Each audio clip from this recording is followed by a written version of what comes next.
भाई देखो, एक बात ध्यान रखना, 22 दिसंबर को आपका जब यूपी पीसीएस प्रीलिम्स का पेपर है, बहुत सारी वीडियोज़ ऐसे बनेंगे, बहुत ज़्यादा टेलीग्राम ग्रुप पर भी आपको चीज़ देखने को मिलेगी, हर जगह आपको चीज़ देखने को मिलेगी। इतनी कट ऑफ जा सकती है, इतने क्वेश्चन नेट में सही करके आना, दिस एंड दैट।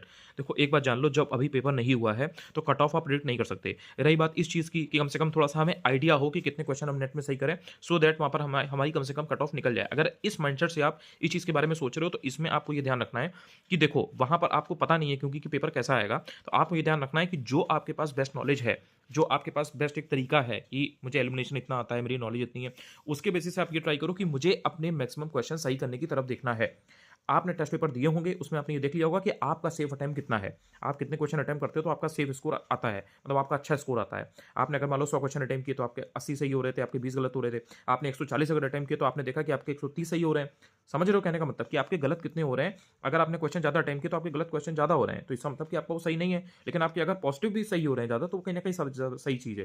तो इसलिए आपको ये ध्यान रखना है कि इस चक्कर में ना पड़ें कि इतने जाएगी और इतना ही अटेम्प्ट करें। क्योंकि अगर आपने जैसे मान लो आपने 10 वीडियो देखे, किसी ने बताया कि कट ऑफ 90 जा सकती है, 80 आ सकती है, इस बार तो पोस्ट बहुत ज़्यादा है, 85 से ज़्यादा नहीं जाएगी। तो आप जो क्वेश्चंस को अटेम्प्ट करोगे, उसी हिसाब से करोगे। आपको लगेगा यार इतनी ज़्यादा पोस्ट है, इतनी इससे ज़्यादा कट ऑफ जाएगी नहीं, बाहर सेंटर है, बहुत ज़्यादा बच्चे पेपर भी नहीं देंगे, पेपर का लेवल भी थोड़ा टफ ही लग रहा है, तो इस बार कट ऑफ कम जाएगी। आप क्वेश्चंस को उसी तरह से अटेम्प्ट करने लगोगे। आपको पता नहीं लगेगा, लेकिन उन 2 घंटों में जब आप पेपर को अटेम्प्ट कर रहे हो, बैक ऑफ द माइंड आपके दिमाग में ये चीज़ चलती रहती है।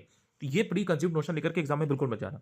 पेपर जो आएगा लेवल जो भी वहाँ पर होगा, वो वहाँ पर उसके अकॉर्डिंग आपको देखना है कि आपको कितने क्वेश्चन अटेम्प्ट करने हैं और आप कितना तेज़ हो। मान लो अगर आप नॉर्मली जो पेपर आता है, नॉर्मल चीज़ें जो होती हैं और आपकी तैयारी ठीक-ठाक है, उसके हिसाब से आप 135 से 140 के आस-पास क्वेश्चन को अटेम्प्ट करते हो। वहाँ पर पेपर बहुत टफ आया, तो 135 से 140 अटेम्प्ट थोड़ी ना करोगे, तो उसके अकॉर्डिंग करोगे जैसा पेपर होगा। और मान लो कि पेपर आपका ईज़ी आता है और आपकी तैयारी ठीक-ठाक है, तो कहीं न कहीं आप 145 भी अटेम्प्ट कर सकते हो, 140 अच्छा अटेम्प्ट होगा वहाँ पर। तो इस चीज़ का आपको ध्यान रखना है। लेकिन ये चीज़ें पहले से घर सोच के नहीं जाओगे। वहाँ पर एग्ज़ाम अनसर्टेन है, किसी को नहीं पता। कैसा पेपर आएगा, किस टाइप के क्वेश्चन्स आएँगे, रिपीटेड कितने परसेंट आ रहा है, कितने क्वेश्चन रिपीट हो रहे हैं, तो ये सब चीज़ें कुछ आपको नहीं पता अभी। आप अपना बेस्ट खेलो, अपनी जो नॉलेज है उसके हिसाब से बेस्ट करो। जो क्वेश्चन नहीं आ रहे हैं उसमें देखो भाई एलिमिनेशन वगैरह हो सकता है, नहीं हो सकता है। बस एक चीज़ का ध्यान रखना, ब्लाइंड गेस बिल्कुल मत करना। अगर कोई 4 ऑप्शन हैं, आपको पढ़ा हुआ लग रहा है लेकिन आपको चारों में से एक भी ऑप्शन एलिमिनेट नहीं हो रहा है, तो बस इतना ध्यान रखना कि वो इन्फॉर्मेशन आपके सामने से गुज़री है, निकली है, लेकिन आपने उसको रीड नहीं किया है, पढ़ा नहीं है या आपने उसको कभी भी सोचा समझा नहीं है, आपको याद नहीं है।